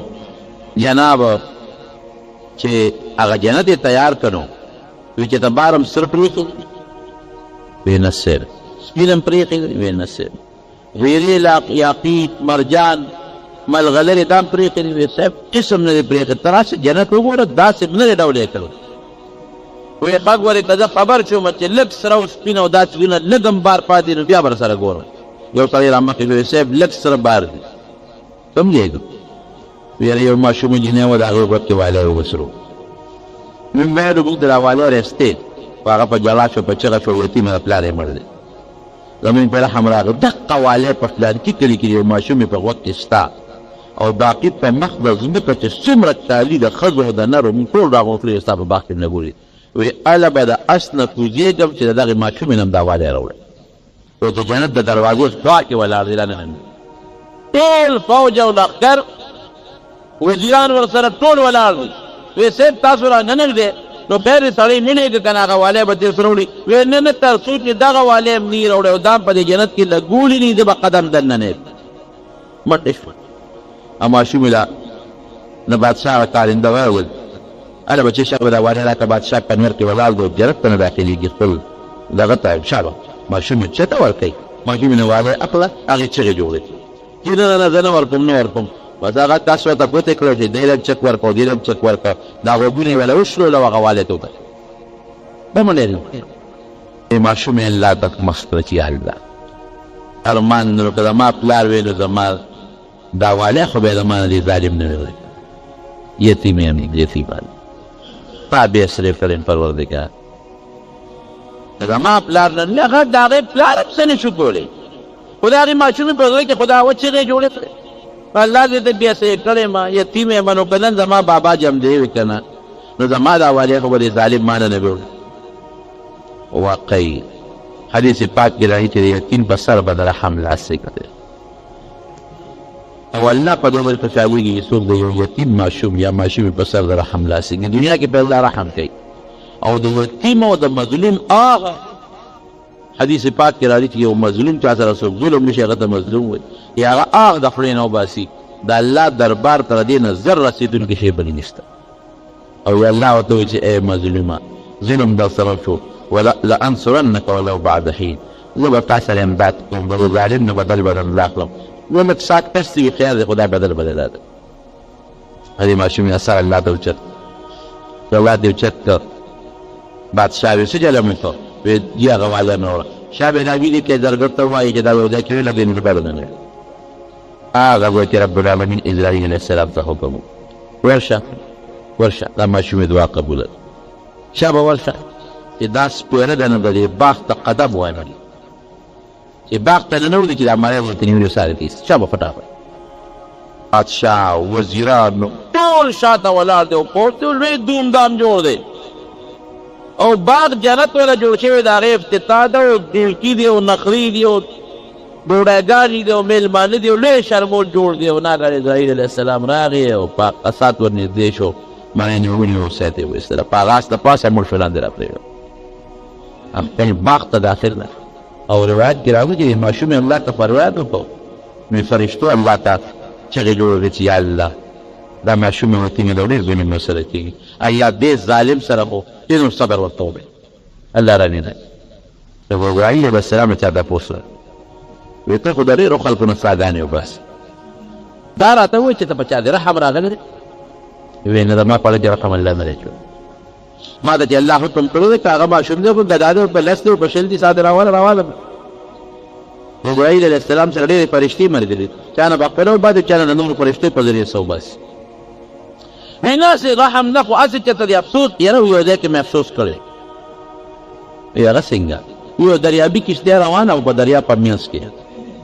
الله تعالی هغه غرقه کړه ما ته یې حکم وکړ چې ته ورشه او چې څومره په دې دا خلک دې په د کښتۍ کې نو دا دې ټولو نه سا وواسه زه ورغلم څاګانې مې ترې اوچته کړې یو زنانه وه او د هغې په غوږ کې ماشوم و او هغه ماشوم یې د خپلې سینې ته راپیوست کړی و هغه ماشوم به بیا ورکړی او د کښتۍ یوه تخته چې ماته کړه نو دغه زنانه په هغه تخته راپاسه ناسته وه او دا د دریاب د چپو به دا تخته کله داسې وړله او کله به یې داسې وړله ګڼه تخته وه دا پې دا زنانه چې هغه ماشوم به چې په دا غېږ کې دی او پی ورته دقه وخت کې ځان ته پیوست کړی دقه ځان یې کلک کړی تخته یې نیولې ده او ماشوم بچی یې نیولی دی او دا دریاب وله چپې ورکوي وایي تا ما ته حکم و چې ورشه دې ښځې نن سا وباسه ستا حکم الله نیغ رالم او دا ته الله تپوس کوي چې په چا د رحم راغلی دی وایي ستا حکم و الله ورلم او د هغه مور به مې ورسه وویستله او هغه ماشوم بچی یې په دریاب په منځ کې په هغه تخته د هغه مړې مور په هغه سینې دقسې پاتې شو وایي دقه دی مې وایي په ډېر افسوس وکړو چې الله دا ماشوم به څه کوي دا خو ډېر قابل رحم دا یو افسوس ته کړی دی اسرائیل خبر شو چې هغه ماشوم څه شو وایي نه الله بیا ته نه خبر وایي ښه نو ما دریاب ته حکم ورکړه هغه تختې یې چپې ورکړې او په درجه هغه تخته غاړې ته وغورځېد ماشوم دې په غاړه مختص شو بیا مې یو زمری مقرر کړه ابه راتلو دې ماشوم له به پی ورکړم ورځ زمری خو چې انسان وویني بیا ماشوم ټوټ یې روغ کړي هغه چې په حملو کې په یو ساعت کې چیر پار کړي ما زمری مسلط کړه الله تعالی خو پوه شي هغه زمری به راتله ماشوم له به پی ورکړ بیا ورتله بیا به راتله ماشوم له به پی ورکړ ماشوم مې ورو د هغه زمری په هغه پیو باندې وګوید د ګرځېدو شو چې هغه ماشوم د ګرځېدو شو منډې ترړې شروع کړو ښایسته ماشوم لاړ کلي ته ورسېده هلته مې موله د خوراک او د ستاک انتظام وکړ اخیره کې هغه ماشوم غل جوړ شو غل خلکو نه بیا غلاګانې کولې ډاکوي کې جوړ شو ډاکووارو سره ملګري په لاره به یې د خلکو نه شوکې کولې ډاکې به یې کولې اخیره کې خپل ملګري را یو ځای کړل او د علاقې په حکومت پسې حمله وکړله او انقلاب یې جوړ کړ د علاقې د خلکو نه حکومت واخیسته او هغه ماشوم د هغه خوی ته بادشاه جوړ شو چې بادشاه جوړ شو د هغې نه پسې د خدایه دعوه وکړه او دغه شتات ته جوړ شو چې راوستې ته څه وویستل د هغه ماشوم نه ما جوړ کړی یاره ما کې دا واقعه وکتله نو ما ویل چې پروردګاره څه د لوی قدرت او د حکمت مالک او بادشاه یو ماشوم د مور د غېږې نه چې مور یې په تخته مړه چې د هغه نه بادشاه جوړوه دا څومره لوی احسان دی څومره لوی نعمت دی هغه سپېره د الله تعالی د هغه نعمت په مقابله کې چې دې شکریه وکړي د شکریې په ځای د خدای د هغې نه باغ هم پاتې شو وطن هم ترې پاتې شو د چین ترې پاتې شو کومه بنګله چې ځان د شیشمحل جوړ کړو د سرو د سپینو هغه هم ترې پاتې شوه باغ یې په سترګو وموندلې او د جهنم اور ته ورغی که چې مړ شو چې څوک د خدای دعوه کړي نه به کوم غواځي لاړ هغه د الله تعالی اور ته ورونو د مرګ نه هېڅ څوک نشي بچ کېدی الا ان نفسا لن تموت حتى تستكمل رزقها الله فرمایي چې چا دپاره الله په دنیا کې څومره رزق مقرر کړی دی دا رزق مخلاصۍ نو ثابت دی هغه رزق چې یو نوړی پاتې دي نه هغه نوړی چې کومه ده پاتې ده چې هغه مخلي نو هله به وي بغیر د هغې نه نشي مړ کېدی خو زمونږ د خیر په شی څه دی مین په ګوره انتظام لباس سوچ کړی چې ما به 200 کاله نه یا یاره نه مرم چې هغه د 100 کالي هم یې نه مرم چې د 6 کالو په کټ کې پروت وي هم دا نه وي چې د سبا مرم یا هغه هسپتال کې د مرګ په بستر پروت وي هم دا نه وي چې ما نه به صافي فاروق رضي الله عنه ځان له اوبه ته ډېره کړی اوبه ته یې لیکلي کفا بالموت واعظا هغې ته به یې کتل نو مرګ ورته یادېده کفا بالموت واعظا یاره وایي د مرګ نه ښه نصیحت کوونکي بل نشته نصیحت کوي چې ته بزرګ لري وي ما ته نصیحت وکړه چې ته مشر ته وي ما ته نصیحت وکړه خو د مرګ نه بهترین نصیحت کوونکی شی زما وروڼو بل نشته چې یو سړی وي چې ځان ته زه نصیحت وکړم تېرې مقبرې ته لاړ شي قبرونو ته دې وګوري چې په مقبره کې دې قبرونو ته وګوري د دې نه غټ نصیحت بل نشته دا چې څومره په مقبره کې نړۍ پراته دي دا څوک دي دا خو داسې نه ده که یا اسمان نه راکړوتل او د ځمکه راننوتل دا خو هماغه خلک دی چې یو وخت یې په دې مخ د ځمکه ګرځېدل یو وخت یې په دې مخ د ځمکه کاروبار د چا دوکان د چا زمینداره وه څوک افسر و څوک ګورنر و څوک بادشاه و څوک ملک و څوک خان و څوک مزدورکار و چا پټي سنبالول څوک د دې پټوره د ځمکې مالکان و چودریان خانان لوی لوی خلک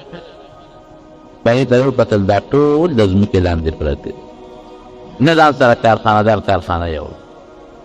نه جایداد والا جایداد یو نه مزدور ځان سره هغه لوغ او رمبې یو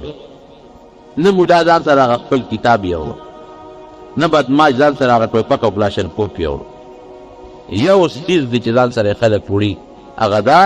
چې نیک انسان ځان سره خپل نیک عمل او بد انسان ځان سره بد عمل بل یو شی ځان سره کېږي هر شی پاتې قسم دې داسې پلارانه مړي دی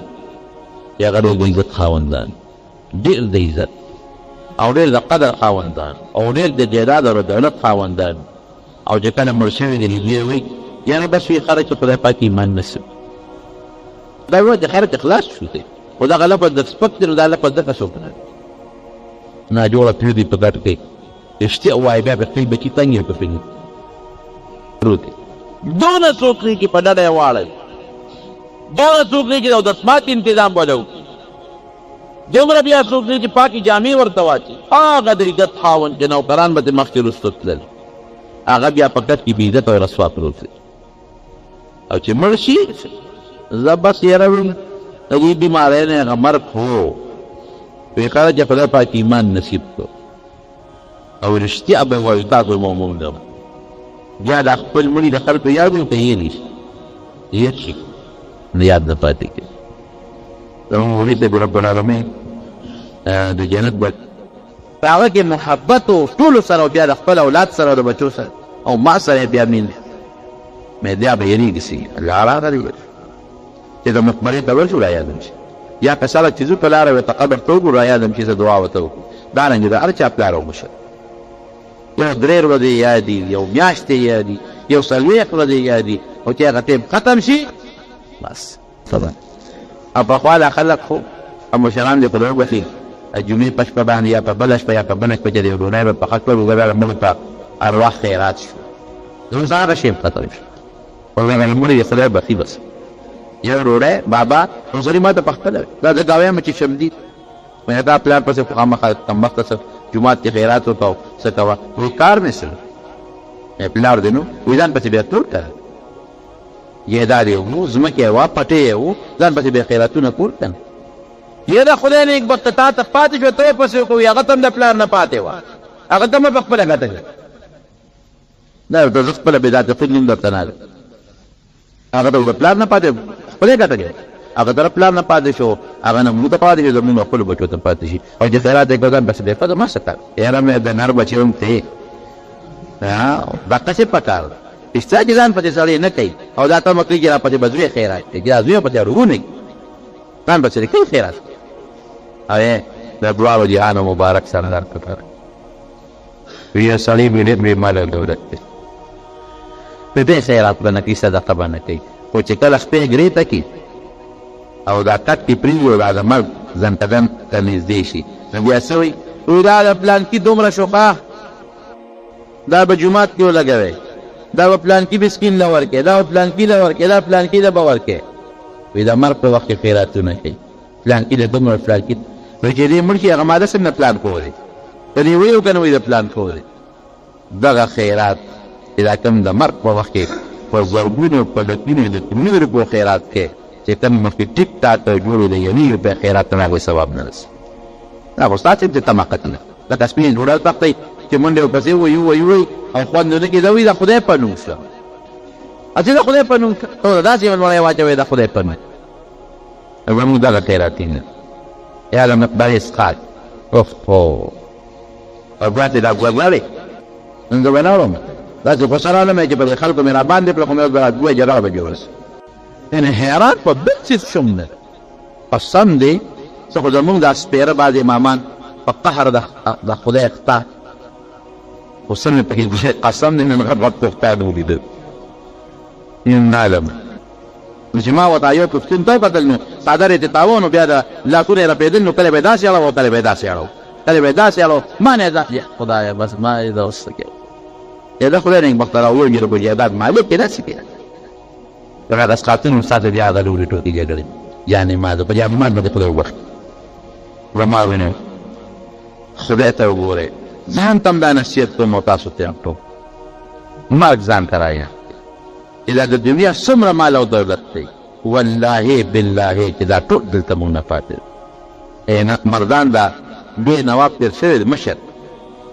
د هغه متعلق مشوره ده چې کوم وخت کې مړ کېده نو وصیت وکړو وایي چې زما نه څوک یو زه مړ شم نو زما د لاسونو به کفن نه بار وباسي او زما دا کټ چې زما څومره بازار دی په هغې به چکر وله ورکړي او یو اعلان به راپسې کوي نو چې څنګه مړ شو لاسونه یې به کفن نه بار وباسي کټ یې مخکې دی خلک ورپسې دي به نیم مردان مالک بلکې د هغې نه هم زیات نو یو سړي به پسې اعلان کوو ای خدای مو بخښه یو اعلان واورئ دا فلانکې نواب صاحب وفات دی چې دا جنازه یې روانه ابو مردان مالک دی او لاسونه د کفن نه بار وګوره په لاس کې ځان سره سونی ګوره دقه تش لاس روان حاجی بابا جی نے خبره کړو حاجی محمد امین صاحب رحمت الله علیه درته هم سوات تا او په دې نیکانو ګرځیدو او دارنګي په دې بادشاہانو هم ګرځیدو هر چاته به خپل نصیحت کو وسوات او سلام د سوات چې کوموالي صاحب هغه ملاقات کړو ماجی صاحب خلکو پیژند ومن غير دورة أو تيرانا بقى يقول جي سيتيتو جي ما بان قبر بربو راش لما قبر بربو نبي الخير وتصور مبان ولي خشتما الوباب لما ربولي سمونا المال قبر بربو خشتا كل صورة أو بعدين رقبين يوم بريو لما يرسيت كريت دي مرشمك اللي قبر كيما يجدي أو سيب بكي من التلاوة المبتر شكما علم براغي وكم حافظ براغه نیک سړی براغه نا قبر ته کوس کو دا غدا یو فته او په لحد کې به کېنو جماله پکې د سنت او دواره ته چې دمانه کوله بختور حاجی صاحب بن بوته چې برکت ته په علماء قله اعتماد وسوه نو او چې یې په قبر په اخوا کې دی او په بعض مجاهدان بلتن لهذا سيدي فراش والدول خشت قبر الله مدير كرينو ويصير بين اخواني بكره للمريضات قبر ځان له مجوړه وځان قبر له جوړه بس ته ساده قبر ځان له جوړه ځان قبر ته جوړه ته قبر دې ډیر مال یو ډیر مګیدار نه او ته ولا جوړ نه په دې قبر کې بچینګي ایمان لړمان در باندې درځي څنګه مرمرو قبر دې کې بدل باندې مان لړمان دګي او چې قبر دې کچي او بخټو دکی او ته وته جوړه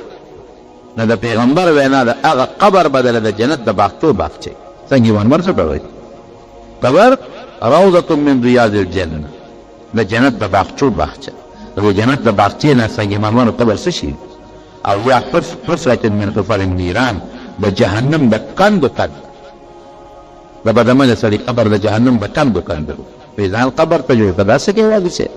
نه قبر مې جوړو وی اجي سيب چې دا خبره ته کړې په خپل کې نته ونیولا نقصات چتو والی سے بچی سے باس پر کې دراله رانا کړې څومره نیکان او بزرګان او عالمان چې مې اوستي او دې قبر کې مې کېنه ټول وې چې او دې قبر په کې علاوه تم مې له امراته کړې ده رنجه تا کما نصیحت راته په ما دې سترګې ولولې باس روان کې دا قبر څنګه من روانه وې او دا هغه نه پس ځان له استاد تونی او عالم علم یو فو هغه رب العالمین مناجو عالم ته جوړ شو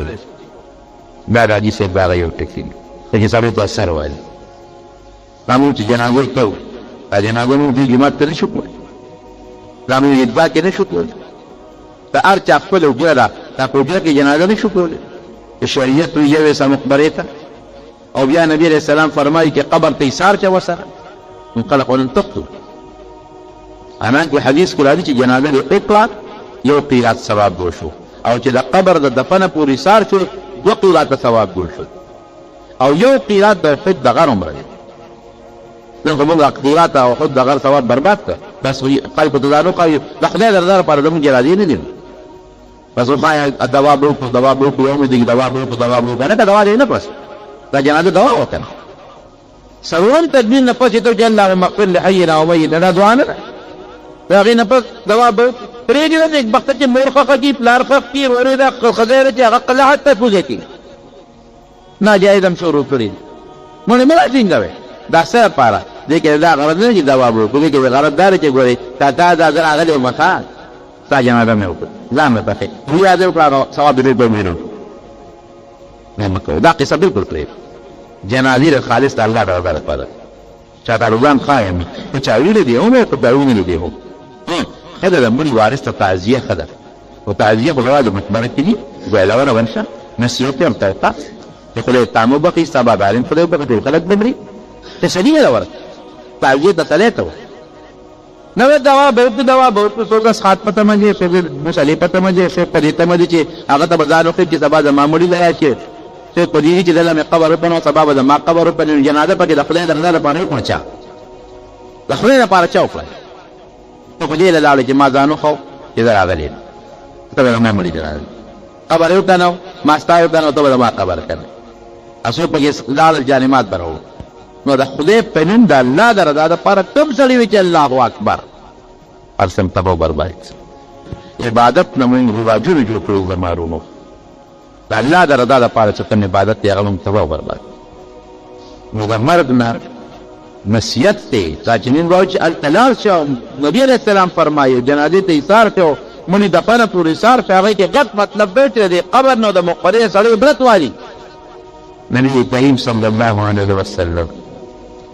دې باندې جنازة البقیع نکمل کړه او پکې به ناست او قسم په الله حدیث کې راځي چې یو شپه نبي علیه السلام مبارک په کور کې نو عایشه صدیقه غلامه فرمایي چې مې بطنه او لمات مو ډکې شپه وه ورپسې بانک ته ووت یو ځای ګوره بل ځای ګوره خدایه نبي علیه السلام څه شو حضرت فاطمې رضي الله عنها ته راورغله بس پورې نږدې و پیغمبر علیه السلام ته شو وګورې نه چې بس زه دا ما بارو ته نو سره توبه شوه چې اصل نه چې د خدای مخه دشمن ته به مخه نه ورغلي د یهودیانو دا خلق منافقان وي دشمنانو د مشکات سره د معجزاتو په باب کې راځي چې د نبي علیه السلام یو مبارکه معجزه دا وه چې د هغه د خوشبویۍ نه به خوشبویي تله نو په کومه لاره چې به نبي علیه السلام تللی نو په هغه لاره باندې به یې خوشبویي پرېښې وه پشته خوشبویي به په لاره خوره وه نو چې کومې نږدې صحابه وو هغوی ته پته وه چې نبي علیه السلام په دې لاره تللی ځکه هغوی د پیغمبر علیه السلام هغه خوشبویي پېژنده چې دا د هغه خوشبویي ده دا د عطر او د ګلاب په نه ده د چې څنګه علي صاحب ابن عباس او فاطمه ګورنه ابن عباس او د نبي علیه السلام میشته و بس هیبت شو جومات ته رالو اوس هغه خوشبویي پسې دوی روان شو تللی د مدینې منورې مقبرې ته ورغلو بېرته نیمه شپه ده چې وروسته نبي کریم صلی الله علیه وسلم مقبره کې الله ته په سجده کړو په دا نیمه شپه او کوم آیات پرېږدي إن تعذبهم فإنهم عبادك وإن تغفر لهم فإنك أنت العزيز الحكيم یا الله ته ټول ما د امت له عذاب ورکړې نو الله ستا بندګان دي هېڅ څوک دله تپوس نشي کولی هر قسم عذاب چې ورکړې ستا بندګان دي د بنده متعلق څوک جان تپوس نشي کولی هېڅ څوک تپوس دله نشي کولی وإن تغفر لهم فإنك أنت العزيز الحكيم یا الله ته ته بخښې او معافي ورته کړې خدای لوی قدرت مالک وي ولې بیا هم نه څوک تپوس نشي کولی وربختلو مت دپاره په مقبره کې د نیمې شپې پروت دی او الله ته سجدو لګي او دعاګانې ولري ورپې فاطمه رضي الله عنها ورته وویل په ژړا شوه بابا ولې ژړلې څه تکلیف چا در رسولی دی څه چل شوی دی چې نیمې شپې د مقبرې ته راغلې په سجده پروت دی او الله ته ژاړې نبي علیه السلام مبارک سر راپورته کړ فاطمې یې په سر کېښود بچې نه و نن ډېره مبارکه شپه وه د شوقه د پنځلسمه شپه مبارکه شپه وه او ما ته الله وحی راکړه چې په نن شپه الله د مسلمان دعا قبلوي ما یې ونه شه د خپل امت له په دې پټه تیارې کې د مقبرې په رامیاس کې دعا ووایه څومره دشمنان یهود منافقان د خپل امت د دعا لپاره دواړو جهانو مبارک سردار د نیمې شپې مشورې ته مقبره کې ولې کوي ولې مسجد نبوي کې نه کوله چې هلته کې دا خپل ملګري وویني دا صحابه دا مړي وویني د سړي په زړه کې لږ نېر درد پیدا شي او تاسو یقین وکړئ د احد چې کله وفات کېده نبي علیه السلام د احد شهداو دله د احد په میدان کې شهدا دفن ده یو ځای کې حضرت حمزه رضي الله عنه حضرت مصعب ابن عمیر رضي الله عنه دا دفن دي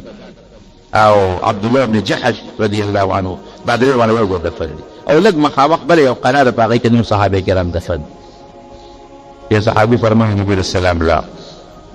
او هغې شهداو قبرونه د مخامخ ودرېږه هغوی ته او داسې رخصت یې پرې اخېسته لکه سړی چې د جمداو رخصته دي او خپل صحابه ځان ته مخکې کېدلو یې ملګرو زه ستاسو نه مخکې روان یم ګوره ما ګویان پر آیات ستاسو نه مخکې روان یم او زما او ستاسو د ملاقات ځای به حوض کوثر وي الله دې ورسره موږ یو ځای د حوض کوثر اوبه د پیو نه سپینې دي د شاتو نه خوږې دي د وورې نه یخ او د هغې په غاړه چې کومې کوزې پرتې دي که بوټې پراته دي سراحې د هغې تعداد د اسمان د ستورو نه زیات دی او نبي علیه السلام فرمایي چې یو ځل ما چاله په هغې سراحې اوبه ورکړې تر همیشه همیشه به دوی تنده محسوس نه کېږي او زما مردو ستاسو نه مخکې روان یم ستاسو دپاره روان یم ستاسو د پیدې دپاره او زما ستاسو د ملاقات دی به د محشر په میدان کې حوض کوثر زما روح د مړي نه چې کوم عبرت حاصلېږي هغه د جنت نه حاصلېږي په مقبره کې چې کوم عبرت دی دا په بلډینګونو کې نشته نو دا یې مسله په یاد وساتئ چې خامخا د علمونو زیارت له ملاقات ته مقبرې ته خامخا دی دا سنت ته وکړه یو وخت نبي علیه السلام ته منع کړی نهیتکم عن زیارت القبور الا تزوروها چې ما د قبرونو د زیارت نه منع کړې ده ورځه زیارت یاد ولې اخرت طرفه یاد فإنها تذكر الآخرة سړی چې وایي چې په هر څه ته یاد شي په مړي یاد شي په مرګ ته یاد شي د دنیا د مال او دولت د سره مخکې دا خوان څه نه پاتې او دعا د به تختر نه تلاوت نه تختر مولت زنانه عموما د شیطان په قبول له په شریعت نه په غلطه طریقه ځامن لري پوین لري فلار باندې د تطریب عموما او برکه صحیح ولا تاروي الفتنه هم دې په دې وجه د زنانه پرده کې یو زنانه پرده کې د خپل پلار یا د مور قبر مزید فتنې شي ونیم په وطن کې د پردګي ډېره زیاته ډېره زیاته نو زه وایم چې زنانه د خپل کور نه تلاوت کوي نو خېلې ورته پیپر دې نه پرته یو بخیلې ورته او نارینه نه په پته خپل مور د خپل بچي د خپل لور د خپل د خاندان قبرونه ده دعاګانې ورته کوي او مقبرې ته چې ګورې لږ عبرت دې اخلي نو دا آیت مشهور دی ځکه مې باید وترته چې كل نفس ذائقة الموت یو بسا خاوند دا په دنیا کې همیشه لپاره د مینې نشي پاتې کېدی لازمن به د مرګ سکه کوي چې مسلمان دی که د کافر دی په مرګ منې ته نه منې په مرګ به د خامخا راځي ورته کې دی چې د مرګ نه مو نشو خلاصېد نه دی ډاکټر او نه ساینسدان هېڅوک یو څه زموږ ستاسو را کامیابی الله ته محتاج یو او ډېر ګناهګار یو حقیقت دا دی د جمعې مبارکه ورځ ده په اخلاص ته رب العالمین ته حضور ته دا دعا کړه چې یا العالمین یا رب العالمین زموږ مرګ د ایمان مرګ وګرځوي الله زموږ مرګ و اسلام مرګ وګرځوي الله زموږ خاتمه بالایمان